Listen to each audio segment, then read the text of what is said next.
ನಮಸ್ತೆ.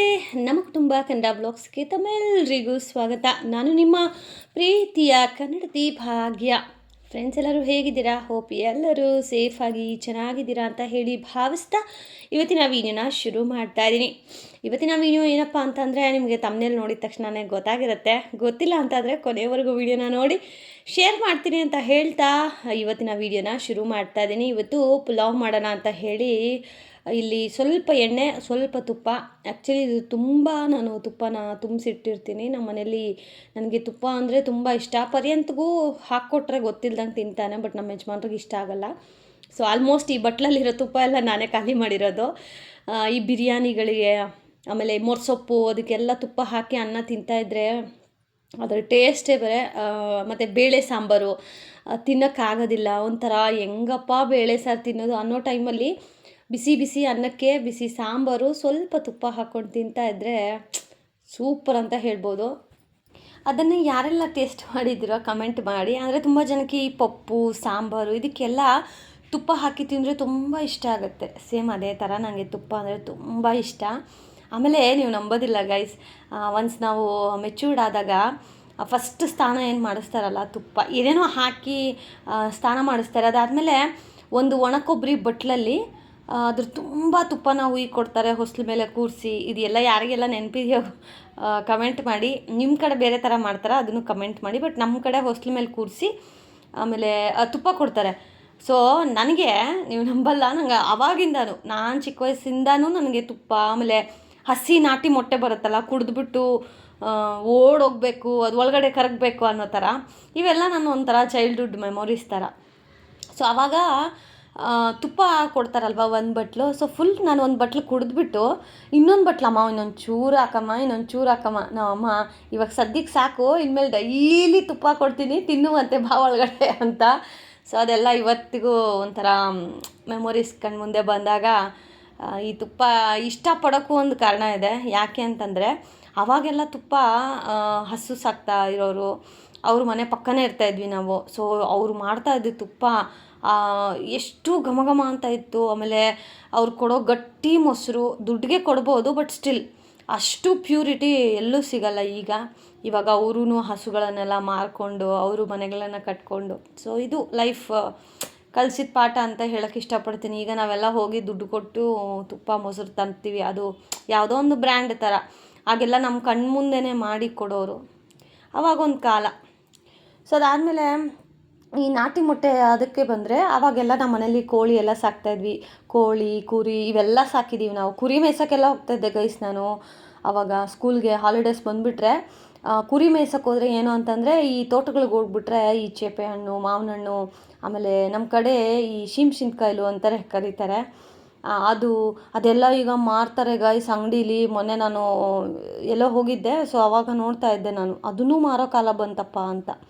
ಸೊ ಅವಾಗೆಲ್ಲ. ಆಮೇಲೆ ಚಿಕ್ಕ ವಯಸ್ಸಲ್ಲಿ ಈ ಹಾಲಿಡೇಸ್ ಕೊಟ್ಬಿಟ್ರೆ ಸೌದೆಗೆ ಕರ್ಕೊಂಡು ಹೋಗೋರು ನಮ್ಮಮ್ಮ.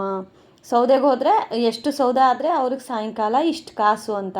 ಅದು ಅಲ್ಲದೇನೆ ನಮ್ಮಮ್ಮ ಈ ಮಾವಿನಕಾಯಿ ತೊಗೊಬರ್ತೀವಲ್ಲ, ಅದೆಲ್ಲ ಜಜ್ಜಿ ಕೊಡೋರು. ಅವಾಗೆಲ್ಲ ಒಂಥರ ಚೆನ್ನಾಗಿತ್ತು. ಅವಾಗೆಲ್ಲ ಬೀದಿ ಊರೆಲ್ಲ ಸುತ್ತಾ ಇದ್ವಿ. ಬಟ್ ಇವಾಗ ನಾವು ಮಕ್ಕಳನ್ನ ಆಚೆ ಬಿಡೋಕ್ಕೆ ಭಯ ಆಗುತ್ತೆ. ಬಿಕಾಸ್ ಈಗ ಸರ್ಜಾಪುರದಲ್ಲಿ ಕಳ್ಳರ ಕಾಟ. ಎನಿ ಟೈಮ್ ಮನೆ ಬಾಗಿಲಾಕೊಂಡು ಮಕ್ಕಳನ್ನ ಜೋಪಾನವಾಗಿ ಮನೆ ಒಳಗಡೆನೇ ನೋಡ್ಕೊಳ್ಳೋ ಅಂಥದ್ದು ಪರಿಸ್ಥಿತಿ. ಬಟ್ ಆವಾಗ ನೀವು ನಂಬಲ್ಲ, ನಾನು ಮಾವಿನಂದು ಮರ ಎಲ್ಲ ಹತ್ತಿ ಕಳ್ಳರ ಥರ ಮಾವಿನನ್ನೆಲ್ಲ ಕಳ್ತನ ಮಾಡಿದ್ದೀವಿ. ಆ ಓನರ್ ಬಂದಾಗ ಇದು ಮಾತ್ರ ನಿಮ್ಮ ಜೊತೆ ನಾನು ಹೇಳ್ಕೊಳ್ಳೇಬೇಕು. ನನ್ನ ಗೊತ್ತಿರೋರು ಯಾರಾದರೂ ನೋಡ್ತಾ ಇದ್ದರೆ ಖಂಡಿತವಾಗ್ಲೂ ಇದನ್ನು ರೀಕಾಲ್ ಮಾಡ್ಕೋತಾರೆ. ನಾನು, ನಮ್ಮ ಅಕ್ಕ ಮತ್ತು ನನ್ನ ಕಸಿನ್ ಸಿಸ್ಟರ್ಸು ಒಂದಷ್ಟು ಜನ ನಾವು ತೋಟಕ್ಕೆ ಹೋಗಿದ್ವಿ. ಆ ತೋಟದಲ್ಲಿ ಓನರ್ ಇರಲಿಲ್ಲ. ಸೊ ಅದಕ್ಕೆ ನಾವೇನು ಮಾಡಿದ್ವಿ, ಅಲ್ಲಿ ತೋತಾಪುರಿಕಾಯಿ ತುಂಬ ಚೆನ್ನಾಗಿರುತ್ತೆ ಗೈಸ್. ನಾವು ನೋಡಿದ್ವಿ, ಯಾರೋ ತೋಟ ಇಲ್ವಲ್ಲ, ಸರಿ ಹತ್ಬಿಟ್ಟು ಕಿತ್ಕೊಳ್ಳೋಣ ಅಂತ ಹೇಳಿಬಿಟ್ಟು ನಾನು ಮತ್ತು ಇಬ್ಬರು ಹುಡುಗರು, ನಾನೊಬ್ಬಳೇ ಹುಡುಗಿ ಮೇಲ್ಗಡೆ ಹತ್ತಿದ್ದು. ಇವತ್ತಿಗೂ ಅಷ್ಟೇ ಸ್ವಲ್ಪ ಧೈರ್ಯ ಜಾಸ್ತಿ, ಎಲ್ಲದರಲ್ಲೂ ಮುನ್ನುಗ್ತೀನಿ ಅಂತ ಅಂದರೆ ಅದು ನಾನು ಮಾತ್ರನೇ. ಸೊ ಅವಾಗ ಮರಕ್ಕೆ ಹತ್ಬಿಟ್ಟಿದ್ದೀವಿ. ಅವರಿಬ್ಬರು ಹೆಂಗೋ ಜಂಪು, ಓನರ್ ಬರ್ತಾ ಇದ್ದಿದ್ದು ದೂರದಿಂದ ಮರದಲ್ಲಿ ಕಾಣಿಸಿದ ತಕ್ಷಣ ಏನು ಮಾಡಿದ್ವಿ, ಅವರಿಬ್ಬರು ಹೆಂಗೋ ಇಳ್ಕೊಬಿಟ್ರು. ಸೊ ನಾನು ಸ್ವಲ್ಪ ಇಳಿಯೋದು ಲೇಟ್ ಆಗೋಯ್ತು. ಓನರ್ ನೋಡಿಬಿಟ್ಟ, ಮುಖ ನೋಡಿಲ್ಲ, ಡ್ರೆಸ್ ಕಲರ್ ನೋಡ್ಕೊಬಿಟ್ಟ. ಅಯ್ಯೋ ಏನು ಮಾಡೋದಂತ ಓಡಿ ಮನೆ ಕಡೆ ಬಂದ್ವಿ. ಮನೆ ಕಡೆ ಬಂದುಬಿಟ್ಟು ನೀಟಾಗಿ ಮನೆಗೆ ಬಂದು ಕೈಕಾಲು ಮುಖ ತೊಳ್ಕೊಬಿಟ್ಟು ಯಪ್ಪ ಬರೋ ಅಷ್ಟೊತ್ತಿಗೆ ನಾವು ಅಂದರೆ ಇನ್ನೆಷ್ಟು ಕ್ವಿಕ್ಕಾಗಿ ಓಡಿ ಬಂದಿರಬೇಕು ಅಂತ ಲೆಕ್ಕ ಹಾಕ್ಕೊಳ್ಳಿ. ಮಾವಿನ ಹಣ್ಣೇನೋ ಕಿತ್ಕೊಬಂದ್ವಿ. ಕಿತ್ಕೊಂಬಂದು ಮನೇಲಿ ಇಟ್ಕೊಂಡು ನಾವು ಹೋಗಿ ಅವಾಗ ನಮ್ಮ ಅಮ್ಮವ್ರು ಯಾರೂ ಇರ್ತಾ ಇರಲಿಲ್ಲ ಮನೇಲಿ. ಅವರೆಲ್ಲ ಕೆಲ್ಸಕ್ಕೆ ಹೋಗ್ಬಿಡೋರು ತೋಟಕ್ಕೆ, ಅವರೆಕಾಯಿ ಬಿಡ್ಸೋಕ್ಕೆ ಅಥವಾ ರಾಗಿ ಇದು ಮಾಡೋಕ್ಕೆ ಈ ಥರ ಎಲ್ಲನೂ. ಆವಾಗ ನಾವು ಮನೇಲಿ ನಾವೇ ಇರ್ತಾಯಿದ್ದು, ನಾನು ನಮ್ಮ ಅಣ್ಣ ನಮ್ಮ ಅಕ್ಕ ಇವರೆಲ್ಲನೂ. ಆಮೇಲೆ ಕಸಿನ್ಸ್ ಎಲ್ಲ ತುಂಬ ಜನ ಗಾಯ್ಸ್, ಒಂದು 10-15 ಜನ ನಾವು ಗ್ಯಾಂಗು. ಬಂದು ಮನೆಗೆ ನೀಟಾಗಿ ಮುಖ ತೊಳ್ಕೊಂಡು ಡ್ರೆಸ್ ಚೇಂಜ್ ಮಾಡ್ಬಿಡೋದು, ಯಾಕಂದ್ರೆ ಡ್ರೆಸ್ ನೋಡಿದ್ದಾನಲ್ವಾ. ಸೊ ಡ್ರೆಸ್ ಚೇಂಜ್ ಮಾಡ್ಕೊಂಬಂದ್ಬಿಟ್ಟು ಆರಾಮಾಗಿ ಏನೂ ಗೊತ್ತಿಲ್ದಂಗೆ ಆಚೆ ಬಂದು ನಿಂತ್ಕೊಳ್ಳೋದು. ಆ ಪಾಪ ಓನರ್ ತಿರ್ಗಾ ಬಂದು ಇಲ್ಲಿ ಬ್ಲೂ ಕಲರ್ ಡ್ರೆಸ್ ಹಾಕ್ಕೊಂಡು ಒಂದು ಹುಡುಗಿ ಮತ್ತು ಹುಡುಗರೆಲ್ಲ ಬಂದರೆ ನಮ್ಮ ನೋಡಿದೆ, ಇಲ್ಲ ಅಂಕಲ್ ನಾನು ಅವಾಗಿಂದ ಇಲ್ಲೇ ಇದ್ದೀನಿ, ಯಾರೂ ಬಂದಿಲ್ಲ ಈ ಕಡೆ ಅಂತ. ಇಲ್ಲಮ್ಮ ಈ ಕಡೆನೇ ಬಂದರು ಯಾರು ಅಂತ. ಸೊ ಡ್ರೆಸ್ಸನ್ನ ನೋಡ್ತಾಯಿದ್ರು ಅವರು, ಮುಖ ಅಷ್ಟು ದೂರಕ್ಕೆ ಕಾಣಿಸ್ತಾ ಇರಲಿಲ್ಲ. ಸೊ ಹೇಗೋ ತಪ್ಪಿಸ್ಕೊಂಡ್ವಿ. ಸೊ ಆಮೇಲೆ ಓನರ್ ಎಲ್ಲ ಕಡೆ ಎಲ್ಲ ಸುತ್ತಕೊಂಡು ವಾಪಸ್ ಹೋದ್ಮೇಲೆ ಮತ್ತೆ ಎಲ್ಲರೂ ಒಂದು ಮಾವಿನಕಾಯಿಗೆ ಸ್ವಲ್ಪ ಜೀರಿಗೆ ಉಪ್ಪು, ಅವಾಗೆಲ್ಲ ಒಬ್ಬರ ಮನೆಯಿಂದ ಒಂದೊಂದು ತೊಗೊಬರೋದು. ನಮ್ಮ ಮನೆಯಿಂದ ಉಪ್ಪು ತೊಗೊಂಡೋದ್ರೆ ಇನ್ನೊಬ್ಬರ ಮನೆಯಿಂದ ಖಾರದ ಪುಡಿ, ಇನ್ನೊಬ್ಬರ ಮನೆಯಿಂದ ಜೀರಿಗೆ ಪುಡಿ, ಈ ಥರ ಎಲ್ಲ ತೊಗೊಂಡು ಬಂದು ಎಲ್ಲ ಮಕ್ಕಳು ಒಟ್ಟಾಗಿ ಜಜ್ಜಿ ಹೊಡ್ಕೊಂಡು, ಆಮೇಲೆ ಹುಣ್ಸೆಹಣ್ಣು ಚಿಗುರು, ಅವೆಲ್ಲ ತುಂಬ ಫನ್ನಿ ವಿಚಾರಗಳು. ಬಟ್ ಈಗ ಪಾಪ ಮಕ್ಳಿಗೆ ಹೇಳ್ಕೊಳ್ಳೋಕ್ಕೆ ಮೆಮೊರೀಸೇ ಇಲ್ದಂಗೆ ಆಗ್ಬಿಟ್ಟಿದೆ. ವಿಡಿಯೋ ಗೇಮ್ಗಳು, ಮನೇಲಿ ಫೋನ್ಗಳು, ಆಮೇಲೆ ಎಲ್ಲೂ ಹೋಗೋಕ್ಕಾಗೋದಿಲ್ಲ ಆಚೆಗಡೆ. ಮೊದಲಾದರೂ ಹೋಗ್ತಾಯಿದ್ರು, ಈಗಂತೂ ಕಳ್ಳರ ಕಾಟ ಹೆಂಗಿದೆ ಅಂತಂದರೆ ಮಕ್ಕಳನ್ನ ಬಾಗಿಲು ತೆಗೆದು ಆಚೆ ಕಳ್ಸೋಕ್ಕೂ ಭಯ ಆಗುತ್ತೆ. ಸೇಫರ್ ಸೈಡು ಸೇಫ್ಟಿ ಯಾರಪ್ಪ ಅಂತಂದರೆ ಈ ವಿಲ್ಲಾಗಳಲ್ಲಿರೋರು, ಅಪಾರ್ಟ್ಮೆಂಟ್ಗಳಲ್ಲಿರೋರು. ಸೊ ಅವರಾದರೂ ಆರಾಮ್ಸೆ ಅವರು ಇದು ಪಾರ್ಕಲ್ಲಿ ಬಿಡ್ಬೋದು, ಆಟ ಆಡ್ಬೋದು, ಯಾಕಂದರೆ ಅಲ್ಲಿ ವಾಚ್ಮೆನ್ ಇಲ್ಲದೆ ಅಲೋ ಇಲ್ಲ. ಸೊ ತುಂಬ ಸೆಕ್ಯೂರಿಟಿ ಇರುತ್ತೆ. ಸೊ ನಿಜವಾಗ್ಲೂ ದೇ ಆರ್ ಲಕ್ಕಿ, ಅಷ್ಟೇ, ಏನು ಮಾಡೋಕ್ಕಾಗೋದಿಲ್ಲ. ನಿಮಗೂ ಈ ಥರ ಮೆಮೊರೀಸ್ ಇದ್ದರೆ ಕಮೆಂಟ್ ಮಾಡಿ, ಕೇಳ್ತೀನಿ, ಖುಷಿಯಾಗತ್ತೆ. ಆ್ಯಂಡ್ ಗಾಯ್ಸ್, ಇಷ್ಟು ದಿನ ನನಗೆ ಈ ಒಂದು ಟ್ರಿಕ್ಕು ಗೊತ್ತಿಲ್ಲದೆ ಅದು ಎಷ್ಟು ಪರದಾಡಿದ್ದೀನಿ ಅಂತ ನನಗೆ ಮಾತ್ರ ಗೊತ್ತು ಗೈಸ್. ಯಾವುದೋ ಟ್ರಿಕ್ ಅಂತ ಹೇಳಿ ಇವಾಗ ಶೇರ್ ಮಾಡ್ತೀನಿ. ಖಂಡಿತವಾಗ್ಲೂ ನಿಮಗೂ ಇದು ಯೂಸ್ ಆಗುತ್ತೆ. ಡೆಫಿನೆಟ್ಲಿ ಒಂದು ಸತಿ ನೀವು ಟ್ರೈ ಮಾಡಿ, ಓಕೆನಾ? ಸೊ ನಾನು ಪ್ರತಿ ಸತಿ ಈ ಮ್ಯಾನಿಫೆಸ್ಟೇಷನ್ ಆಗಿರಲಿ ಅಥವಾ ಮನಿ ಅಟ್ರಾಕ್ಷನ್ ಇದಾಗಿರಲಿ ಅಥವಾ ಲಾ ಆಫ್ ಅಟ್ರಾಕ್ಷನ್ ಆಗಿರಲಿ, ಸೊ ಈ ಥರ ಎಲ್ಲ ನಾನು ಏನೇನೋ ನಿಮ್ಮ ಹತ್ರ ಶೇರ್ ಮಾಡಿದ್ದೀನಿ. ಕೆಲವೊಬ್ಬರಿಗೆ ಅದು ಆಗಿದೆ ಅಂತ ಹೇಳಿ ಕಮೆಂಟ್ಗಳು ಮಾಡಿದ್ದೀರಾ, ಆಮೇಲೆ ಎಲ್ಲ ಒಳ್ಳೊಳ್ಳೆ ಫೀಡ್ಬ್ಯಾಕ್ಗಳನ್ನು ಶೇರ್ ಮಾಡಿದ್ದೀರಾ. ಇನ್ನೂ ಕೆಲವೊಬ್ಬರು ಅಯ್ಯೋ ನಾನು ಮಾಡಿದ್ದೆ, ನನಗೆ ಆಗಲೇ ಇಲ್ಲ, ಏನಕ್ಕ ನೆಕ್ಸ್ಟು ಇದಕ್ಕೇನಾದರೂ ಬೇರೆ ಇದೆಯಾ ಹೇಳಿ ಅಂತ. ಸೊ ಅಂಥವರಿಗೆ ಮ್ಯಾನಿಫೆಸ್ಟೇಷನ್ ಮಾಡೋದು ಎಷ್ಟು ಸುಲಭ ಅಂತ ಹೇಳಿ ಈ ವಿಡಿಯೋದಲ್ಲಿ ಹೇಳ್ತೀನಿ ನಾನು. ಇಷ್ಟು ದಿನ ಇದು ಗೊತ್ತಿಲ್ಲದೆ ನಾನು ಸಹ ಸಫರ್ ಆಗಿದ್ದೀನಿ. ಬಿಕಾಸ್ ಮ್ಯಾನಿಫೆಸ್ಟೇಷನು, ಲಾ ಆಫ್ ಅಟ್ರಾಕ್ಷನ್ ಇವೆಲ್ಲನೂ ಮನಸ್ಸಿದ್ರೆ ಮಾರ್ಗ ಅಂತ ಒಂದು ಟ್ಯಾಗ್ ಕೊಡ್ಬೋದು. ಯಾಕಂದರೆ ನಾವು ಮನಸ್ಸಿಟ್ಟು ನಾವಿದು ಮಾಡಲೇಬೇಕು ಅಂತ ನಾನು ಕಳೆದ ಬಾರಿನೇ ಹೇಳಿದ್ದೆ. ಮನಸ್ಸಿಟ್ಟರೆ ಅದು ಏನೇ ಆಗಲಿ ಅದನ್ನು ಸಾಧಿಸಬೇಕು ಅಂತ. ಯಾಕೆ ನಮ್ಗೆ ಅಷ್ಟು ಛಲ ಬರುತ್ತೆ? ನಮ್ಮ ಆಪೋಸಿಟಲ್ಲಿರೋ ವ್ಯಕ್ತಿ ಆಡಿರೋ ಮಾತುಗಳ ಮೇಲೆ ಅದು ಡಿಪೆಂಡ್ ಆಗುತ್ತೆ ಅಲ್ವಾ? ಸೇಮ್ ಅದೇ ಥರನೇ ಮ್ಯಾನಿಫೆಸ್ಟೇಷನು. ನಮಗೊಂದು ಬೇಕು, ಈಗ ಅದನ್ನು ನಾವು ಪಡ್ಕೋಬೇಕು ಅಂತಂದರೆ ನಾವು ಏನು ಬೇಕಂದ್ರೂ ನಾವು ಮನಸಾರ ಮೈಂಡಲ್ಲಿ ಕಂಪ್ಲೀಟ್ಲಿ ಸ್ಟ್ರಾಂಗ್ ಆಗಿರಬೇಕು ಅನ್ನೋದನ್ನು ನಾವು ತಿಳ್ಕೋಬೇಕು. ಹೇಗೆ, ಯಾವುದು ಆ ಟ್ರಿಕ್ ಅನ್ನೋದನ್ನು ಈಗ ತಿಳಿಸ್ಕೊಡ್ತೀನಿ. ಮೊದಲೇದಾಗಿ ನಾವು ಮ್ಯಾನಿಫೆಸ್ಟೇಷನ್ ಮಾಡ್ತೀವಿ ಅಂತಂದರೆ ಒಂದು ಬುಕ್ ತೊಗೋಬೇಕಾಗಿತ್ತು. ಈ ಪೆನ್ನು ಇದರಲ್ಲೆಲ್ಲ ನಾವು ಮ್ಯಾನಿಫೆಸ್ಟೇಷನ್ ಮಾಡಿ ಆ ಬುಕ್ಕನ್ನು ದೇವ್ರ ಮನೆ ಮೇಲೋ ಇನ್ನೊಂದು, ನಾನು ತುಂಬ ವಿಡಿಯೋಗಳನ್ನು ಶೇರ್ ಮಾಡಿದ್ದೀನಿ. ಕೆಲವೊಬ್ಬರಂತೂ ಅದನ್ನೇ ಒಂದು ಕಂಟೆಂಟಾಗಿ ಇಟ್ಕೊಂಡು ಪ್ರತಿ ದಿನಕ್ಕೂ ಒಂದೊಂದು ಮ್ಯಾನಿಫೆಸ್ಟೇಷನ್ ವಿಡಿಯೋ ಹಾಕ್ತಾರೆ. ನನಗೆ ಗೊತ್ತಿಲ್ಲ ಇದು ಎಷ್ಟರ ಮಟ್ಟಿಗೆ ಅವರಿಗೆ ನಿಜ ಆಗುತ್ತೆ ಸುಳ್ಳಾಗುತ್ತೆ ಅಂತ. ಬಟ್ ನಾನು ಶೇರ್ ಮಾಡಿರುವಂತಹ ವಿಡಿಯೋಗಳಲ್ಲಿ ಎಷ್ಟೋ ವಿಡಿಯೋಗಳು ನಿಮ್ಮೆಲ್ಲರಿಗೂ ಯೂಸ್ ಆಗಿದೆ, ಅದು ನನಗೂ ಗೊತ್ತಿದೆ. ನೀವೆಲ್ಲರೂ ಅದನ್ನು ಫೀಡ್ಬ್ಯಾಕ್ ಸಹ ಕೊಟ್ಟಿದ್ದೀರಾ. ಆ್ಯಂಡ್ ಕೊನೆಯದಾಗಿ ಇವತ್ತು ನಮಗೆ ಅಯ್ಯೋ ನಾನು ಎಷ್ಟೇ ಮ್ಯಾನಿಫೆಸ್ಟೇಷನ್ ಮಾಡ್ತಾಯಿದ್ರು ನನ್ನ ಕೈಯಲ್ಲಿ ಆಗ್ತಾಯಿಲ್ಲ, ಏನು ಮಾಡೋದು ಅಂಥವರಿಗೆ ದಿಸ್ ಈಸ್ ದ ಬೆಸ್ಟ್ ಅಂತ ಹೇಳ್ತೀನಿ. ಯಾರಿಗೂ ನನಗೆ ಆಗೇ ಇಲ್ಲ ಅಂತ ಹೇಳ್ತಾರಲ್ವ, ಅಂಥವರಿಗೂ ಇದು ಆಗೇ ಆಗುತ್ತೆ. ಯಾಕಂತಂದರೆ ಇಷ್ಟು ದಿನ ಇದ್ರ ಬಗ್ಗೆ ನನಗೆ ಗೊತ್ತಿರಲಿಲ್ಲ. ಸೊ ಏನಪ್ಪ ಅದು ಅಂತಂದರೆ, ಒಂದು ಪುಟಾಣಿ ಪಲಾವ್ ಎಲೆ ಬರುತ್ತಲ್ಲ, ಸೊ ಅದನ್ನು ತೊಗೊಳ್ಳಿ.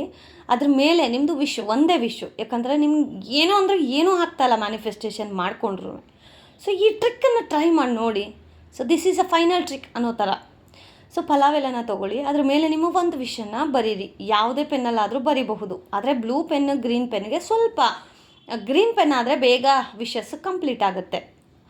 ಸೊ ಬರೆದಾದಮೇಲೆ ತುಂಬ ಜನ ಏನು ಮಾಡ್ತೀರಾ, ಅದನ್ನು ಬರ್ನ್ ಮಾಡಬೇಕು, ಆಶಸನ್ನು ಬ್ಲೂ ಮಾಡಬೇಕು ಅಂತ ಹೇಳ್ತಾರೆ. ಬಟ್ ಈ ಟ್ರಿಕ್ಕು ಅದು ಕಂಪ್ಲೀಟ್ಲಿ ಅಪೋಸಿಟ್. ಸೊ ಏನಪ್ಪ ಅಂತಂದರೆ ಆ ವಿಷನ್ನು ಪಲಾವ್ ಎಲೆ ಮೇಲೆ ಬರೆದು ಆ ಪಲಾವ್ ಎಲೆನ ನೀವು ಯಾವ ವಿಷ್ ಬರೆದಿಟ್ಕೊಂಡಿರ್ತೀರಾ. ಎಕ್ಸಾಂಪಲ್, ಈಗ ನಾವು ಬೇಗ ಮನೆ ಕಟ್ಟಬೇಕು, ಇಲ್ಲ ಗೋಲ್ಡ್ ಬೈ ಮಾಡಬೇಕು, ಅಥವಾ ಮದುವೆ ಆಗಬೇಕು, ನನಗೆ ಮಕ್ಕಳಾಗಬೇಕು, ಈ ರೀತಿ. ಸೊ ಏನೇ ವಿಷ್ ಇದ್ರೂ ಅದನ್ನು ಆದಮೇಲೆ ಈ ದೇವ್ರ ಮನೇಲಿ ಕಬೋರ್ಡ್ ಅಂತ ಇರುತ್ತೆ. ಇವಾಗ ನಿಮ್ಮ ಮನೇಲಿ ಕಬೋರ್ಡ್ ಇಲ್ಲ, ಏನಕ್ಕ ಮಾಡೋದು ಅಂತಂದರೆ ಒಂದು ಡಬ್ಬಿ, ಅದರಲ್ಲಿ ಏನು ತುಂಬಿಸಿಕ್ಬೇಕು ಅಂತಂದರೆ ಅಕ್ಕಿ. ಅದು ರೇಷನ್ ರೈಸ್ ಆದರೂ ಪರವಾಗಿಲ್ಲ, ನಾರ್ಮಲ್ ರೈಸ್ ಆದರೂ ಪರವಾಗಿಲ್ಲ. ಅಕ್ಕಿನ ಸ್ವಲ್ಪ ಚಿಕ್ಕ ಡಬ್ಬಿಲಿ ಅಕ್ಕಿನ ಇಟ್ಬಿಟ್ಟು, ಅಕ್ಕಿ ಒಳಗಡೆ ಅದನ್ನು ಇಟ್ಬಿಟ್ಟು ಲಾಕ್ ಹಾಕಿ ದೇವ್ರ ಮನೆ ಕಬೋರ್ಡಲ್ಲಿ ಅಥವಾ ದೇವ್ರ ಮನೇಲಿ ಯಾವುದಾದ್ರೂ ಒಂದು ಮೂಲೆಯಲ್ಲಿ ಯಾರಿಗೂ ಕಾಣದೇ ಇರೋ ಥರ. ಈಗ ಬೇರೆ ಯಾರಾದರೂ ಬರ್ತಾರೆ ನಿಮ್ಮ ಮನೆಗೆ, ನೋಡ್ತಾರೆ, ಏನಿದು ಡಬ್ಬದಲ್ಲಿ ಏನೋ ಆಗ ನೀವು ಹೇಳಲೇಬೇಕಾಗತ್ತೆ. ಸೊ ಅದಕ್ಕೆ ಯಾರಿಗೂ ಕಾಣದೇ ಇರೋ ಥರ ಒಂದು ಪುಟಾಣಿ ಮೂಲೆಯಲ್ಲೋ ಅಥವಾ ಕಣ್ಣು ಮರುಗಾಗಿ, ಓಕೆನಾ. ಸೊ ಆ ಥರ ಹೇಳಿ. ಇನ್ನು ಕಬೋರ್ಡ್ ಇದೆ ಅಂತ ಅನ್ನೋರು ಆರಾಮ್ಸೆ ಒಂದು ಬುಕ್ ಮಧ್ಯದಲ್ಲಿ ಈ ಒಂದು ಪಲಾವ್ ಎಲೆಯಲ್ಲಿ ಏನು ಬರೆದಿರ್ತೀರಲ್ಲ ಅದನ್ನು ಅದರಲ್ಲಿ ಇಟ್ಟುಬಿಟ್ಟು ದೇವ್ರ ಮನೆ ಮೇಲೆ ಆಗಲಿ ಕೆಳಗೆ ಆಗಲಿ ಕಬೋರ್ಡಲ್ಲಾಗಲಿ ಎಲ್ಲೋ ಒಂದು ಹತ್ರ ಇಟ್ಬಿಟ್ಟು 9 ದಿನ ಗೈಸ್, 9 ಡೇಸು ನೀವು ಸ್ನಾನನೇ ಮಾಡಬೇಕು. ನಾನು ಪೀರಿಯಡ್ ಆಗಿಬಿಟ್ಟಿದ್ದೀನಿ, ಏನು ಮಾಡೋದು, ಇದೆಲ್ಲ ಅದಕ್ಕೆ ಏನೂ ತೊಂದರೆ ಆಗೋದಿಲ್ಲ. ಇಫ್ ಇನ್ ಕೇಸ್ ನೀವು ಪೀರಿಯಡ್ ಆಗಿದ್ದೀರಾ, ಮನೇಲಿ ಪೂಜೆ ಮಾಡಬಾರ್ದು ಅಂಥ ಸಿಚುವೇಶನ್ಗಳಲ್ಲಿ ನಿಮ್ಮ ಮನೇಲಿ ಯಾರಾದರೂ ಇರ್ತಾರಲ್ಲ ಅವ್ರ ಕೈಯಲ್ಲಿ ಪೂಜೆ ಮಾಡಿಸಿ. ಪೂಜೆ ಮೀನ್ಸ್ ಪೂಜೆ ಸಾಮಾನು ತಂದು ಆ ಥರನ ನೋ, ನಾರ್ಮಲಾಗಿ ನೀವು ಹೇಗೆ ಪೂಜೆ ಮಾಡ್ತೀರೋ ಬೆಸ್ಟು ಅಂತ ಅಂದರೆ ನೀವು ಪೀರಿಯಡ್ಸ್ಗಿಂತ ಮುಂಚೆ ಅಥವಾ ಪೀರಿಯಡ್ಸ್ ಎಲ್ಲ ಕಂಪ್ಲೀಟ್ ಆದಮೇಲೆ ನಾರ್ಮಲಾಗಿ ಪೂಜೆ ಮಾಡ್ತೀರಲ್ವ, ಜಸ್ಟ್ 9 ಡೇಸು ಆ ಒಂದು ಪಲಾವ್ ಎಲ್ಲ ಎಲ್ಲಿಟ್ಟಿರ್ತೀರಲ್ಲ ಅದಕ್ಕೆ ಸ್ವಲ್ಪ ಧೂಪ ಪೂಜೆ ಮಾಡೋದು, ಅದನ್ನು ಪೂಜೆ ಮಾಡೋ ಟೈಮಲ್ಲಿ ನಾರ್ಮಲಾಗಿ ಪೂಜೆ ಮಾಡಿ ಆ ವಿಷನ್ನು ರೀಕಾಲ್ ಮಾಡಿಕೊಂಡು, ಭಗವಂತ ನಾನು ಇದನ್ನು ಕೇಳ್ಕೊಂಡಿದ್ದೀನಿ, ಯೂನಿವರ್ಸ್ಗೆ ಕಳಿಸೋ ಜವಾಬ್ದಾರಿ ನಿಂದು ಅಂತ. ಇಷ್ಟು ಮಾಡಿದ್ರೆ ಸಾಕು. ಕೇವಲ 9 ದಿನ ಮಾಡಿ, ಅದಾದಮೇಲೆ ಆ ಪಲಾವ್ ಎಲೆನ ಆ್ಯಸ್ ಯೂಶ್ವಲ್ ಬರ್ನ್ ಮಾಡಿ ಮಾರ್ನಿಂಗ್ ಟೈಮು, ಇಲ್ಲ ನಮಗಾಗಲಿಲ್ಲ ಎನಿ ಟೈಮ್ 9 ಡೇಸ್ ಪೂಜೆ ಮಾಡಿ 10th ಡೇ ನೀವು ಅದನ್ನು ತೆಗೆದುಬಿಡಬೇಕು. 9th ಡೇ ಆದಮೇಲೆ 9th ಡೇ, ಈಗ ಫಾರ್ ಎಕ್ಸಾಂಪಲ್ ಫ್ರೈಡೇ ನೀವು ಮಾರ್ನಿಂಗ್ ಇಟ್ಟಿರ್ತೀರ ಅಂದ್ಕೊಳ್ಳಿ. ಸೊ 9 ಡೇಸ್ ಆಫ್ಟರ್ ಅಂತಂದರೆ ಫ್ರೈಡೇ ಇಡ್ತೀರಾ, Saturday, Sunday, Monday, Tuesday, Wednesday, Thursday, Friday, Saturday, Sunday. So Sunday ಪೂಜೆ ಎಲ್ಲ ಆದಮೇಲೆ ಮಂಡೇ ಮಾರ್ನಿಂಗ್ ಅದನ್ನು ತೆಗೆದುಬಿಟ್ಟು ಮಾರ್ನಿಂಗ್ ಆರ್ ಈವ್ನಿಂಗ್ ತೆಗೆದು ಅದನ್ನು ಬರ್ನ್ ಮಾಡಿ ಆ್ಯಶಸ್ಸನ್ನು ಬ್ಲೋ ಮಾಡಿಬಿಡಿ. ಸೊ ಆಗ ಖಂಡಿತವಾಗ್ಲೂ ಇದು ವಿಶಸ್ ಆಗೇ ಇಲ್ಲ ಗುರು ನನಗೆ ಅಂಥದ್ದು ಸಹ ಆಗತ್ತೆ. ಓಕೆ, ಆಮೇಲೆ ಒಂದು ಬ್ಲೇಮ್ ಏನು ಗೊತ್ತಾ, ಈ ಮ್ಯಾನಿಫೆಸ್ಟೇಷನ್ನು ಅಥವಾ ಲಾ ಆಫ್ ಅಟ್ರ್ಯಾಕ್ಷನ್ ಇದನ್ನೆಲ್ಲ ನಮ್ಮದೇ ಇರೋರು ಏನಂದರೆ ಇದೆಲ್ಲ ಬುಲ್ಶಿಟ್ಟು ಅಂತ ಈ ಥರ. ಪ್ಲೀಸ್ ಸ್ಟಾಪ್, ಈ ಥರ ನಾನ್ಸೆನ್ಸ್ ಮಾತಾಡೋದನ್ನು ಸ್ಟಾಪ್ ಮಾಡಿ. ಬಿಕಾಸ್ ಈಗ ಅಂಥ ನಾಸಾ ಸೈಂಟಿಸ್ಟ್ಗಳೇ ಎಷ್ಟೊಂದು ಫೋಟೋಗಳು ವಿಡಿಯೋಗಳನ್ನು ಬಿಡ್ತಾ ಇದೆ. ಯಾವುದ್ರ ಮೇಲೆ ಬಿಡ್ತಾ ಇದೆ? ಯೂನಿವರ್ಸ್ ಅಂದರೆ ಯಾರು? ಆ ಮಹಾದೇವ. ಸೊ ಮಹಾದೇವನನ್ನು ಯಾರೆಲ್ಲ ಪೂಜೆ ಮಾಡ್ತಾರೋ ಸ್ವಲ್ಪ ಕಷ್ಟ ಇರಬಹುದು, ಆದರೆ ಖಂಡಿತವಾಗ್ಲೂ ಆ ಮಹಾದೇವನನ್ನು ಪೂಜೆ ಮಾಡಿದವ್ರಿಗೆ ಇವತ್ತಲ್ಲ ನಾಳೆ ಒಳ್ಳೆಯದಾಗೇ ಆಗುತ್ತೆ ಅನ್ನೋ ಒಂದು ನಂಬಿಕೆ, ಅಚಲವಾದ ನಂಬಿಕೆ. ಅಲ್ಲಿ ಆ ಒಂದು ಸೌಂಡು ಅದೆಲ್ಲ ಕೇಳ್ತಾ ಇದ್ದರೆ ನಿಜವಾಗ್ಲೂ ನಾವು ಎಷ್ಟು ಲಕ್ಕಿ ಅಂತ ಹೇಳಿ ಅರ್ಥ ಮಾಡ್ಕೊಳ್ಳಿ. ಫಸ್ಟು ಸ್ಟಾಪ್ ಮಾಡಿ ಈ ನಾನ್ಸೆನ್ಸ್ ಎಲ್ಲ, ಈ ಬುಲ್ಶಿಟ್ಟು ಇವೆಲ್ಲ ಇಲ್ಲ, ಮ್ಯಾನಿಫೆಸ್ಟೇಷನು ಎಲ್ಲ ಬರೀ ಬೊಗಳೆ ಅಂತ ಅನ್ನೋರಿಗೆ. ಗೈಸ್ ನೀವು ನಂಬಲ್ಲ, ಎಷ್ಟೊಂದು ಜನ ಅದನ್ನೇ ಕಂಟೆಂಟಾಗಿ ಯೂಟ್ಯೂಬಲ್ಲಿ ಬ್ಯಾಕ್ ಟು ಬ್ಯಾಕ್ ಮ್ಯಾನಿಫೆಸ್ಟೇಷನ್ ಇದೇ ವೀಡಿಯೋಸ್ಗಳನ್ನು ಮಾಡ್ಕೊಂಡು ಜೀವನ ಮಾಡೋರು ಇದ್ದಾರೆ ಗೊತ್ತಾ. ಸೊ ಅದ್ರ ಪ್ರಕಾರ ಏನು, ಈಗ ಒಂದು ಟ್ರಿಕ್ ಆಗಿಲ್ಲ ಅಂತಂದರೆ ಇನ್ನೊಂದು ಟ್ರಿಕ್ ಇರುತ್ತೆ ಅಂತ ಅಲ್ವಾ ಅರ್ಥ. ಸೊ ಹಾಗೇ ಇಷ್ಟು ದಿನ ಈ ಟ್ರಿಕ್ ನನಗೆ ಗೊತ್ತಿಲ್ಲದೆ ನಾನು ತುಂಬ ಸಫರ್ ಆಗಿದ್ದೀನಿ. ಖಂಡಿತವಾಗ್ಲೂ ಇದನ್ನು ಟ್ರೈ ಮಾಡಿ. ಇದ್ರ ಬಗ್ಗೆ ನಿಮ್ಗೆ ಏನೇ ಡೌಟ್ಸ್ ಇದ್ರೂ ನನಗೆ ಕಮೆಂಟ್ ಮಾಡಿ. ಕಮೆಂಟಿಗೆ ನಾನು ರಿಪ್ಲೈ ಮಾಡೋಕ್ಕಾಗಲಿಲ್ಲ ಅಂತಂದರೆ ಇನ್ಸ್ಟಾಗ್ರಾಮಲ್ಲಿ ಮೆಸೇಜ್ ಮಾಡಿ, ಅಲ್ಲಿ ವಾಯ್ಸ್ ನೋಟ್ ಎಲ್ಲ ಕಳಿಸೋ ಒಂದು ಆಪ್ಷನ್ ಇದೆ. ಸೊ ಅದ್ರ ಮುಖಾಂತರ ನಿಮಗೆ ನಾನು ವಾಯ್ಸ್ ನೋಟ್ ಅನ್ನೋದು ಕಳಿಸ್ಕೊಡ್ತೀನಿ. ಸೊ ಖಂಡಿತವಾಗ್ಲೂ ಇದನ್ನು ಟ್ರೈ ಮಾಡಿ and stop all those nonsense. Okay, and ಈಗ ಬೆಳಗ್ಗೆನೇ ಪಲಾವ್ ಮೊಸರು ಬಜ್ಜಿ ಮಾಡಿದ್ದೆ ಪರ್ಯಂತ್ ಬಾಕ್ಸ್ಗೆ ಲಂಚ್ಗೆ ಅಂತ ಹೇಳಿ. ಆ್ಯಂಡ್ ಇದು ಸಾಯಂಕಾಲ ಈವ್ನಿಂಗು. ಆ್ಯಕ್ಚುಲಿ ಸೊಪ್ಪು ಮೊನ್ನೆ ಎಲ್ಲ ಜಾಸ್ತಿ ತಂದಿದ್ದೆ, ಎಲ್ಲ ಕ್ಲೀನ್ ಮಾಡಿದ್ದು ನೀವೇ ನೋಡಿದ್ದೀರ ಅಲ್ವಾ. ಅದನ್ನೆಲ್ಲನೂ ಈಗ ಪರ್ಯಂತ್ಗೆ ಬೇಯಿಸ್ಬಿಟ್ಟು ಪಲ್ಯ ಮಾಡಿಕೊಡೋಣ ಈವ್ನಿಂಗ್ ಸ್ನ್ಯಾಕ್ಸ್ ಥರ ಅಂತ ಹೇಳಿ ಈಗ ಬೇಯಿಸ್ಬಿಟ್ಟು ಪಲ್ಯ ಮಾಡ್ತಾಯಿದ್ದೀನಿ. ಏನೂ ಇಲ್ಲ ಅಂದರೆ ನಾವು ಇದನ್ನೇ ಬೇಕಂದರೆ ಮೊಸೊಪ್ಪು ಸಹ ಮಾಡ್ಬೋದು. ಸೊ ಪದೇ ಪದೇ ಸೊಪ್ಪು ಸಾರು ತಿನ್ನೋಕ್ಕೆ ಬೇಜಾರಾಗತ್ತಲ್ವ, ಅದಕ್ಕೇ ಆ್ಯಸ್ ಯೂಶ್ವಲ್ ಓಪನ್ ಪಾತ್ರೆಯಲ್ಲಿ ಸೊಪ್ಪನ್ನು ಹಾಕಿ ಒಂದು ಸ್ವಲ್ಪ ಉಪ್ಪನ್ನು ಹಾಕಿ, ಸೊಪ್ಪನ್ನು ಹಾಕಿ ಅಂತಂದರೆ ತೊಳೆದಿರ ಇಟ್ಬಿಟ್ಟಿರ ಮತ್ತೆ ಒಂದು 4-5 ಸತಿ ಚೆನ್ನಾಗಿ ತೊಳಿರಿ ಮಣ್ಣೆಲ್ಲ ಹೋಗೋವರೆಗೂ. ಮಣ್ಣು ಹೋಗ್ಬೇಕಂದ್ರೆ ಏನಪ್ಪ ಟಿಪ್ ಅಂತ ಆಲ್ರೆಡಿ ಟಿಪ್ಪು ಲಾಸ್ಟ್ ವೀಕಲ್ಲೇ ಶೇರ್ ಮಾಡಿದ್ದೀನಿ, ಲಾಸ್ಟ್ ವೀಡಿಯೋದಲ್ಲಿ. ಖಂಡಿತವಾಗ್ಲೂ ಆ ಟಿಪ್ಪನ್ನು ಫಾಲೋ ಮಾಡಿ, ಮಣ್ಣು ಬೇಗನೆ ಬಿಡುತ್ತೆ. ಅದಾದಮೇಲೆ ಓಪನ್ ಪಾತ್ರೆಯಲ್ಲೇ ಒಂದು ಜಸ್ಟ್ ಒಂದು 5-10 ಮಿನಿಟ್ಸು ಅದನ್ನು ಬಾಯ್ಲ್ಡ್ ಮಾಡಿದ್ರೆ ನೀಟಾಗಿ ಬಾಯ್ಲ್ ಆಗುತ್ತೆ. ಅದಾದಮೇಲೆ ಈ ರೀತಿ ತಟ್ಟೆಗೆ ಹಾಕ್ಕೊಂಡು ಫ್ಯಾನ್ ಗಾಳಿಗೆ ಆರಿಸ್ಕೊಂಡು ಆದಮೇಲೆ ಈ ಲೆಫ್ಟ್ ಓವರ್ ಏನು ನೀರಿರುತ್ತಲ್ಲ, ನಮ್ಮ ಮನೇಲಿ ನೀರಿದ್ರೆ ಇಷ್ಟಪಡೋದಿಲ್ಲ. ಸೊ ನಾನೇನು ಮಾಡ್ತೀನಿ, ಈ ಥರ ನೀಟಾಗಿ ಹಿಂಡ್ಕೊಬಿಡ್ತೀನಿ. ಸೊ ನೀಟಾಗಿ ಈ ರೀತಿ ನೀರೊಂಚೂರು ಇರಬಾರ್ದು, ಆ ಥರ ಹಿಂಡ್ಕೊಬಿಟ್ಟು ಅದಾದಮೇಲೆ ಪಲ್ಯನ ಮಾಡ್ಕೊಳ್ಳೋದು. ಪಲ್ಯನೂ ಅಷ್ಟೇ ತುಂಬ ಸಿಂಪಲ್ಲು. ಮಕ್ಕಳಿಗೆ ಏನಪ್ಪ ಸ್ನ್ಯಾಕ್ಸು, ಆ್ಯಕ್ಚುಲಿ ಗರ್ಲ್ಸ್ ನಾನು ಪರ್ಯಂತ್ ಸ್ಕೂಲ್ಗೂ ಈ ಸ್ನ್ಯಾಕ್ಸನ್ನು ಕಳಿಸಿದ್ದೆ. ಪರ್ಯಂತ ತುಂಬ ಇಷ್ಟಪಟ್ಟು ತಿನ್ಕೊಂಡು ಬಂದಿದ್ದ ಗೊತ್ತಾ ಆ ಪಲ್ಯನ. ಸೊ ಹೇಗೆ ಮಾಡೋದು ಅದನ್ನು ಶೇರ್ ಮಾಡ್ತಾಯಿದ್ದೀನಿ. ಖಂಡಿತವಾಗ್ಲೂ ನೀವು ನಿಮ್ಮ ಮಕ್ಕಳಿಗೆ ಸ್ಕೂಲ್ಗೆ ಸ್ನ್ಯಾಕ್ಸಾಗಿ ಸಹ ಕಳಿಸಿ, ಅವ್ರು ತಿನ್ನಬೇಕು, ತಿಂತಾರೆ. ಯಾಕಂದರೆ ಮನೇಲಾದರೂ ತಿಂದೇ ತಪ್ಪಿಸ್ಕೋಬೋದು, ಆದರೆ ಸ್ಕೂಲಲ್ಲಿ ಕಂಪಲ್ಸರಿ ಫಿನಿಷ್ ಮಾಡಲೇಬೇಕು. ಸೊ ಹಾಗಾದರೂ ಸ್ವಲ್ಪ ಪ್ರೋಟೀನ್ಸ್ಗಳು, ವಿಟಮಿನ್ಗಳವೆಲ್ಲ ಹೋಗುತ್ತೆ. ಸೊ ನಾನು ಆದಷ್ಟು ಹೆಲ್ದಿ ವರ್ಷನ್ನ ನೋಡ್ತೀನಿ. 1 or 2 days junk food okay, but not every day ಅನ್ನೋ ಥರ. ಸೊ ಈಗ ಸಿಂಪಲ್ಲಾಗಿ ಸೊಪ್ಪನ್ನು ಬೇಯಿಸ್ಕೊಂಡು ಅದನ್ನು ಹಿಂಡ್ಕೊಂಡು ಒಂದು ಸಣ್ಣ ಈರುಳ್ಳಿನ ಕಟ್ ಮಾಡ್ಕೊಳ್ಳಿ. ಯಾಕಂದರೆ ಮಕ್ಳಿಗೆ ಮಾಡೋದಲ್ವ, ಸ್ವಲ್ಪ ಈ ಸ್ಪೈಸಸ್ ಎಲ್ಲ ಕಡಿಮೆ ಮಾಡಿಕೊಂಡ್ರೆ ಒಳ್ಳೆಯದು. ಸೊ ಈಗ ಒಂದು ಸ್ವಲ್ಪ ಎಣ್ಣೆ ಹಾಕ್ಕೊಂಡು ಆ್ಯಸ್ ಯೂಶ್ವಲ್ ಸಾಸಿವೆ ಹಾಕಿ, ಸಾಸಿವೆ ಚಿಟಪಟ ಅನ್ನೋವರೆಗೂ ವೆಯ್ಟ್ ಮಾಡಿ. ಅದಾದಮೇಲೆ ಕರಿಬೇವಿನ ಸೊಪ್ಪು ಹಾಕಿ. ಕರಿಬೇವಿನ ಸೊಪ್ಪಂತೂ ಇದ್ದರೆ ತುಂಬಾ ಒಳ್ಳೆಯದು, ಬಿಕಾಸ್ ಸೊಪ್ಪಿನ ಮಧ್ಯದಲ್ಲಿ ಕರಿಬೇವಿನ ಸೊಪ್ಪು ಸಹ ಅವ್ರ ಹೊಟ್ಟೆಗೆ ಹೋಗುತ್ತೆ. ಕರಿಬೇವಿನದಲ್ಲಿ ಎಷ್ಟು ಒಳ್ಳೊಳ್ಳೆ ಗುಣಗಳಿದೆ ಅದು ಎಲ್ರಿಗೂ ಗೊತ್ತಿರೋದೆ. ಹಾಗಾಗಿ ಸೊ ಈಗ ಸಣ್ಣದಾಗಿ ಕಟ್ ಮಾಡಿರೋ ಈರುಳ್ಳಿನ ಹಾಕಿಬಿಟ್ಟು ಸ್ವಲ್ಪ ಚಿಟಿಕೆ ಉಪ್ಪನ್ನು ಹಾಕ್ಕೊಂಡು, ಯಾಕಂದರೆ ಸೊಪ್ಪು ಬೇಯಿಸ್ಕೋಬೇಕಾದ್ರೆ ನಾನು ಆಲ್ರೆಡಿ ಉಪ್ಪನ್ನು ಹಾಕಿದ್ದೀನಿ, ಹಾಗಾಗಿ ನಾನು ಇಲ್ಲಿ ಉಪ್ಪು ಹಾಕ್ತಾಯಿಲ್ಲ, ಒಂದು ಚಿಟಿಕೆ ಹಾಕ್ತಾಯಿದ್ದೀನಿ. ಬಿಕಾಸ್ ಈರುಳ್ಳಿ ಸಪ್ಪೆ ಅನ್ನಿಸ್ಬಾರ್ದಲ್ಲ, ಹಾಗಾಗಿ ಒಂದು ಚಿಟಿಕೆ ಹಾಕಿ ನೀಟಾಗಿ ಎಣ್ಣೆಯಲ್ಲಿ ಫ್ರೈ ಮಾಡಿಕೊಂಡು, ಸ್ವಲ್ಪ ಎಣ್ಣೆಯಲ್ಲಿ ಕಲರ್ ಚೇಂಜ್ ಆದಮೇಲೆ ನಾವೇನು ಹಿಂಡಿ ಸೈಡಲ್ಲಿ ಇಟ್ಕೊಂಡಿದ್ದೀವೋ ಆ ಸೊಪ್ಪನ್ನು ಹಾಕಿ ಪಲ್ಯನ ರೆಡಿ ಮಾಡಿಕೊಂಡ್ರೆ ಪಲ್ಯ ರೆಡಿ ಆಗುತ್ತೆ. ಸೊ ಖಂಡಿತವಾಗ್ಲೂ ಇದನ್ನು ಸ್ಕೂಲ್ಗೂ ಸಹ ಕಳಿಸ್ಕೊಡಿ. ಆಮೇಲೆ ಗೈಸ್, ಇನ್ಮೇಲೆ ನನಗೆ ಒಂಥರ ಏನು ಬ್ಯಾಡ್ ಕಾಮೆಂಟ್ಸ್ಗೆ ವಿಡಿಯೋಗಳು ಮಾಡಿ ನನಗೆ ಸಾಕಾಗ್ಬಿಟ್ಟಿದೆ. ಯಾಕಂತಂದರೆ ನನ್ನನ್ನು ಇಷ್ಟಪಡೋ ಜನ, ಯಾಕಂದರೆ ಒಬ್ಬರು ನೆನ್ನೆ ನನಗೆ ಇನ್ಸ್ಟಾಗ್ರಾಮಲ್ಲಿ ಮೆಸೇಜ್ ಮಾಡಿದರು, ಅಕ್ಕ ನಿಮ್ಮ ವಿಡಿಯೋ ನೋಡೋಕ್ಕೆ ತುಂಬ ಇಷ್ಟ ಆಗುತ್ತೆ, ನೀವು ಯಾವಾಗಲೂ ಅವ್ರನ್ನ ಬೈಯೋ ಥರ ವಿಡಿಯೋ ಹಾಕಿದ್ರೆ ನಮಗೆ ಒಂಥರ ಬೇಜಾರಾಗುತ್ತಕ್ಕ ನೀವು ಆ ಥರ ನೋಡೋಕ್ಕೆ ಅಂತ. ಅದಾದಮೇಲೆ ನನಗೆ ಅದು ರಿಯಲೈಸ್ ಆಯಿತು, ಹೌದಲ್ವ, ನನ್ನನ್ನು ಇಷ್ಟಪಡೋರಿಗೆ ಯಾಕೆ ನಾನು ಅವ್ರಿಗೆ ಹರ್ಟ್ ಮಾಡಬೇಕು, ಬೇಡ ಅಂತ ಹೇಳಿ ಅದಕ್ಕೆ ಇನ್ಮೇಲೆ ಬ್ಯಾಡ್ ಕಮೆಂಟ್ಸ್ ಹಾಕಿ ಹಾಳಾಗಿ ಹೋಗಲಿ, ಅವರೇ ವಾಪಸ್ ಅದು ಹೇಳ್ತೀವಲ್ಲ ಕರ್ಮ ರಿಟರ್ನ್ಸ್ ಅಂತ. ನನಗೆ ಯಾರು ಬ್ಯಾಡ್ ಕಮೆಂಟ್ಸ್ ಹಾಕ್ತಾರೋ ಅದು ಅವ್ರಿಗೇನೆ. ಯಾಕಂದರೆ ನಾನು ಮೊನ್ನೆನೇ ಹೇಳಿದ್ದೀನಿ ಗೈಸ್, ಎಲ್ಲರನ್ನ ನಾವು ಮೆಚ್ಚಿಸ್ಕೊಂಡು ಕೂತ್ಕೊಂಡ್ರೆ ಬದುಕೋದು ಕಷ್ಟ. ಸೊ ಯಾರು ನಮ್ಮನ್ನು ಇಷ್ಟಪಡ್ತಾರೋ ಅವ್ರಿಗೋಸ್ಕರ ಬದುಕೋಣ. ಈಗ ಲೈಫಲ್ಲಿ ಎಷ್ಟೊಂದು ಜನ ನಮ್ಮನ್ನು ಇಷ್ಟಪಡ್ತಾ ಇದ್ದೀವಿ ಅಂತ ಹೇಳಿ ನಾಟಕ ಮಾಡೋರು ಇರೋದಿಲ್ವಾ, ಅಂಥವ್ರ ಜೊತೆನೇ ಚೆನ್ನಾಗಿ ಖುಷಿಯಾಗಿದ್ದೀವಿ ಅಂತ ಅಂದರೆ ಇನ್ನು ಯೂಟ್ಯೂಬ್ ಯಾವ ಲೆಕ್ಕ. ಸೊ ಅದು ನನ್ನ ಒಂದು ಇದು. ಸೊ ಖಂಡಿತವಾಗ್ಲೂ ಇನ್ಮೇಲೆ ಬ್ಯಾಡ್ ಕಮೆಂಟ್ಸ್ ಬಂದರೆ ಡಿಲೀಟ್ ಮಾಡ್ತೀನಿ. ತುಂಬ ಸೀರಿಯಸ್ಸು, ನನಗೆ ರಿಯಾಕ್ಟ್ ಆಗಲೇಬೇಕು ಅಂತ ಅನಿಸಿದ್ರೆ ಮಾತ್ರ ಹಾಕ್ತೀನಿ. ಬಟ್ ನಿಮ್ಮೆಲ್ಲರಿಗೂ ಬೇಜಾರಾಗೋ ಥರ ನಾನಿನ್ನು ಆ ಥರ ವೀಡಿಯೋಸ್ ನಂಗೆ ಮಾಡೋಕ್ಕೆ ಇಷ್ಟ ಇಲ್ಲ. ಸೊ ಹಾಗಾಗಿ ಖಂಡಿತವಾಗ್ಲೂ ನಾನು ಅದಕ್ಕೆ ನನ್ನನ್ನು ಇಷ್ಟಪಡೋರಿಗೆ ಒಂದು ಸಾರಿ ಕೇಳ್ತೀನಿ. ಬಿಕಾಸ್ ಸಾರಿ ಕೇಳೋದ್ರಲ್ಲಿ ಯಾರೂ ಚಿಕ್ಕವ್ರು ಆಗೋದಿಲ್ಲ.